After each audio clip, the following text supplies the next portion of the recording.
गरुड़ पुराण की हम कथा कहने जा रहे हैं। पहले हम गुरु का आवाहन करते हैं। गुरुर्ब्रह्मा गुरुर्विष्णु गुरुर्देवो महेश्वर गुरुर्साक्षात् परब्रह्म तस्मै श्री गुरुवे नमः। फिर श्री गणेश जी का आवाहन करेंगे। वक्रतुंड महाकाय सूर्यकोटि समप्रभा निर्विघ्नं कुरु मे देव सर्वकार्येषु सर्वदा।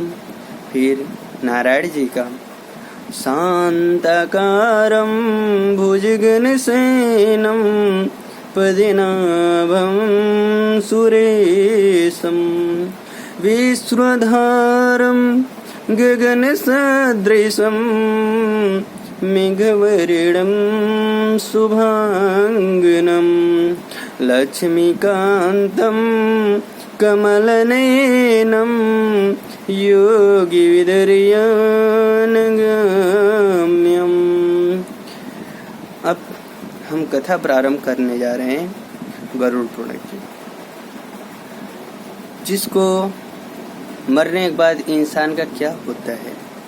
तो जब कलयुग नहीं आने वाला था, ये वो कथा है जो गरुड़ ने श्री भगवान विष्णु जी से पूछा था और भगवान विष्णु जी ने साक्षात गरुड़ जी से वर्णन किया था।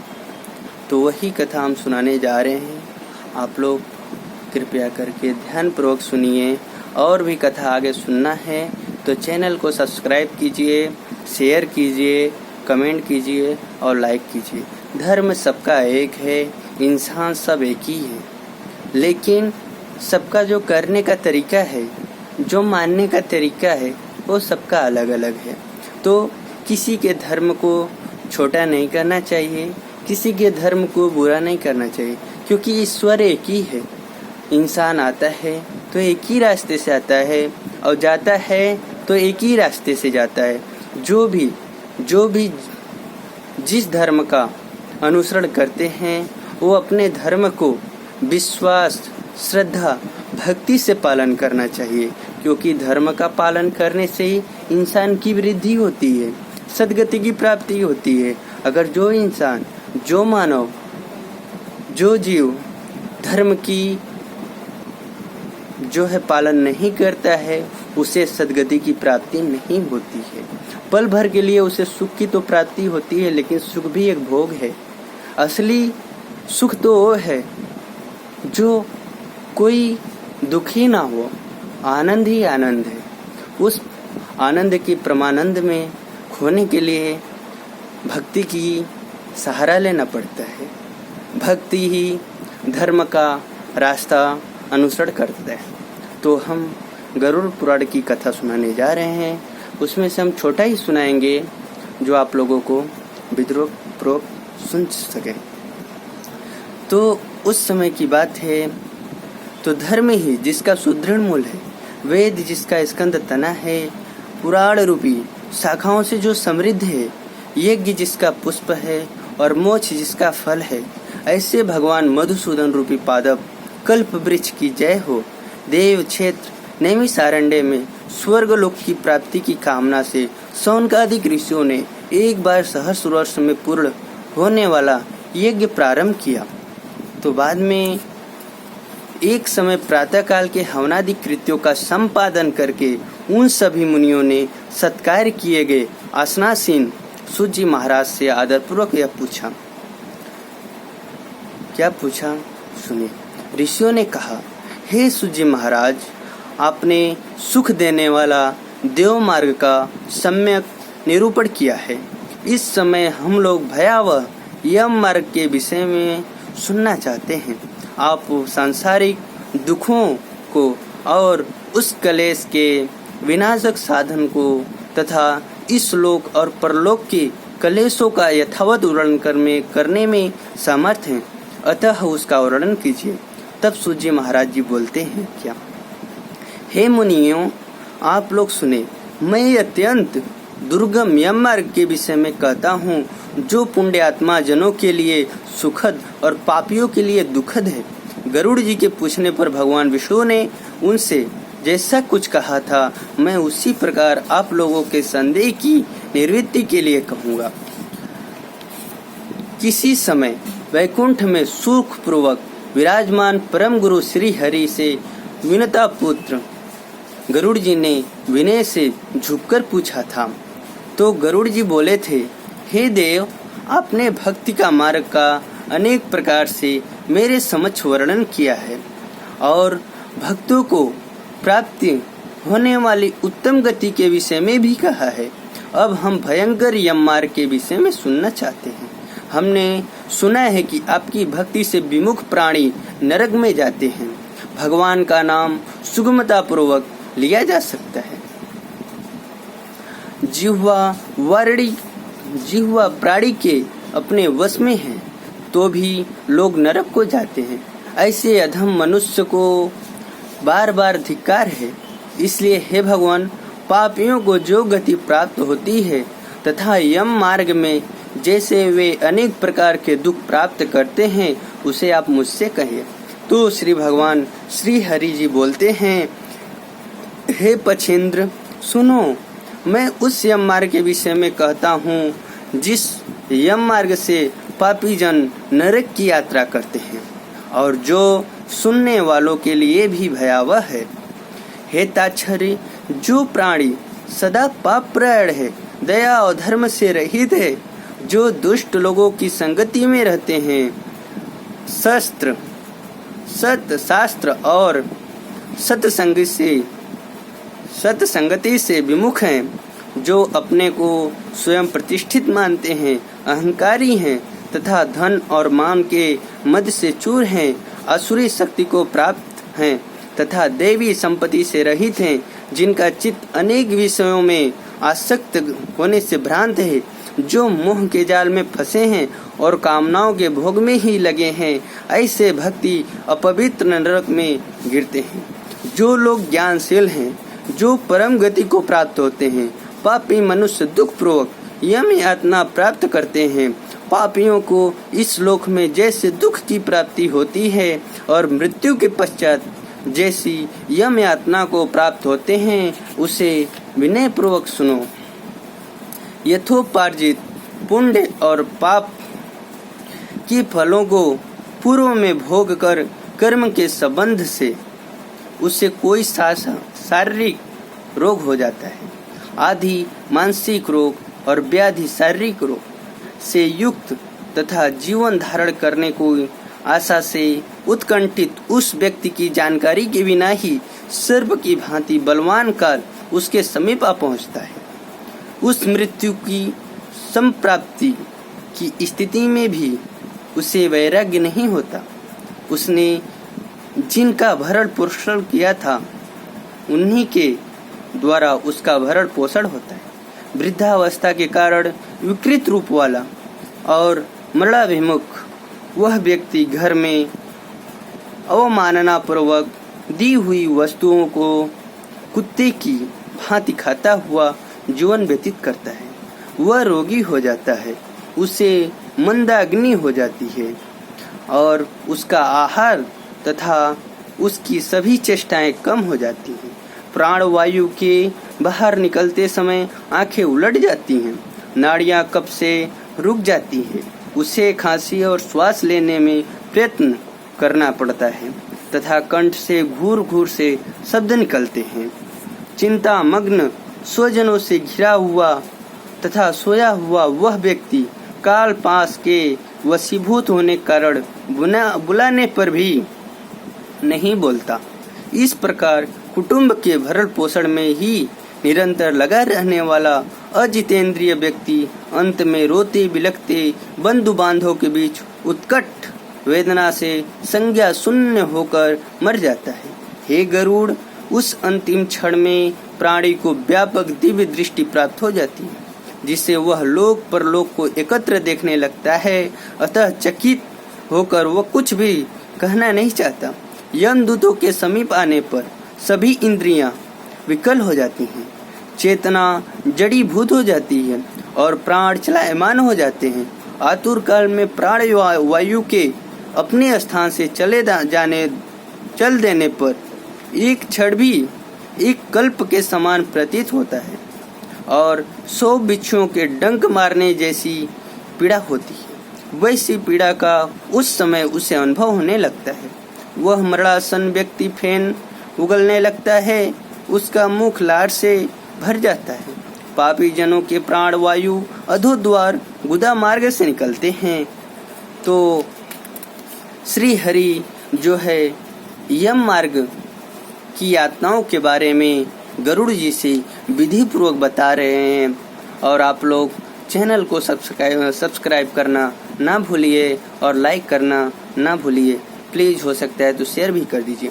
उस समय दोनों हाथों में पास और दंड धारण किए नग्न दांतों को कटकटाते हुए क्रोधपूर्ण नेत्र वाले यम के 2 भयंकर दूत समीप में आते हैं। उनके केस ऊपर की ओर उठे होते हैं। वे कौवे के समान काले होते हैं और टेढ़े मुख वाले होते हैं तथा उनके नख आयुध की भांति होती हैं। उन्हें देखकर भयभीत हृदय वाला वह मरणासन प्राणी मल मूत्र का विसर्जन करने लगता है। मतलब वह जब वो इंसान, जो प्राणी मरने वाला होता है, जो पापी होता है, जो अतिगामी होता है, वह यम के दूतों को देखकर डर कर वह मलमूत्र कर देता है।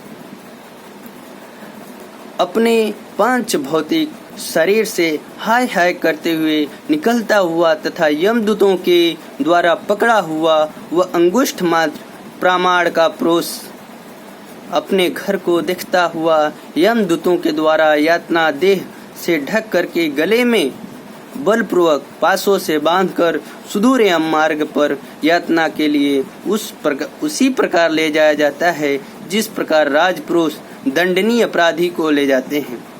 इस प्रकार ले जाए जाते हुए उस जीव को यम के दूत तर्जना करके डराते हैं। मतलब गरज के तेज बोलकर डराते हैं और नरकों के तीव्र भय का पुनः पुनः वर्णन करते हैं, सुनाते हैं। वर्णन करते हैं मतलब सुनाते हैं। हम आप लोगों को हिंदी में सुना रहे हैं, इसका संस्कृत में भी है, लेकिन आप लोगों को संस्कृत समझ में नहीं आएगा, इसलिए हम हिंदी में यथावत समझा रहे हैं अस्थायी रूप से। यमदूत कहते हैं, अरे दुष्ट, शीघ्र चल, तू यम लोग जाओगे। आज तुम्हें हम सब कुंभिपाक आदि नरकों में शीघ्र ही ले जाएंगे। इस प्रकार यमदूतों की वाणी तथा बंधु बांधवों का रुदन सुनता हुआ वह जीव जोर से हाहाकार करके विलाप करता है और यमदूतों के द्वारा प्रताड़ित किया जाता है। यमदूतों की तर्जनाओं से उसका हृदय विदीर्ण हो जाता है। विदीर्ण मतलब छेद हो जाता है। हाँ, जैसे गलास ऊपर से छोड़ दो, जमीन पे आते ही वो चकनाचूर हो जाता है, वैसे ही यमदूतों के तर्जनाओं, गर्जने से, चिल्लाने से वो जो जीव का जो हृदय होता है, जो शरीर होता है, वो पूरा गिलास की तरह, शीशे की तरह चूर हो जाता है, टुकड़ा टुकड़ा हो जाता है, तो विदीर्ण हो जाता है, छेद हो जाता है। वह कांपने लगता है। रास्ते में उसे कुत्ते काटते हैं और अपने पापों का स्मरण करता हुआ वह पीड़ित जीव यम मार्ग में चलता है। भूख और प्यास से पीड़ित होकर सूर्य, दावाग्नि एवं वायु के झोंकों से संतप्त होते हुए और यमदूतों के द्वारा पीठ पर कोड़े से पीटे जाते हुए उस जीव को तपी हुई बालू का से पूर्ण तथा विश्राम रहित और जल रहित मार्ग पर असमर्थ होते हुए भी बड़ी कठिनाई से चलना पड़ता है। थक कर जगह जगह गिरता और मूर्छित होता हुआ वह पुनः उठकर पापी जनों की भांति अंधकार पूर्ण यमलोक में ले जाया जाता है। तो बोलो श्री हरि की जय। अभी और भी है, अभी प्रथम अध्याय समाप्त नहीं हुआ है। तो दो अथवा 3 मुहूर्त में वह मनुष्य वहां पहुंचाया जाता है और यमदूत उसे घोर नरक यातनाओं को दिखाते हैं। मुहूर्त मात्र में यम को और नरकीय यातनाओं के भय को देखकर वह व्यक्ति यम की आज्ञा से आकाश मार्ग से यमदूतों के साथ पुनः इस लोक में मनुष्य लोक में चला आता है। मनुष्य लोक में आकर अनादि वासना से बद्ध वह जीव देह में प्रविष्ट होने की इच्छा रखता है, किंतु यमदूतों द्वारा पकड़कर पास में बांध दिए जाने से भूख और प्यास से अत्यंत पीड़ित होकर रोता है। हे ताच्छर्य, वह पातक की प्राणी पुत्रों से दिए हुए पिंड और आतुर काल में दिए हुए दान को प्राप्त करता है, तो भी उस नास्तिक की तृप्ति नहीं होती। पुत्रादि के द्वारा पापियों के उद्देश्य से किए गए श्राद्ध दान तथा जलांजलि उनके पास ठहरती नहीं, अतः पिंड दान का भोग करने पर भी वे क्षुधा से व्याकुल होकर यम मार्ग में जाते हैं। जिनका पिंडदान नहीं होता है वे प्रेत रूप में होकर कल्प प्रयत्न निर्जन वन में बहुत दुखी होकर भ्रमण करते रहते हैं। सैकड़ों करोड़ों कल्प बीत जाने पर भी बिना भोग किए कर्म फल का नाश नहीं होता, और जब तक वह पापी जीव यातनाओं का भोग नहीं कर लेता तब तक उसे मनुष्य शरीर भी प्राप्त नहीं होता। हे पक्षी, इसलिए पुत्र को चाहिए कि वह 10 दिन तक पिंडदान करे।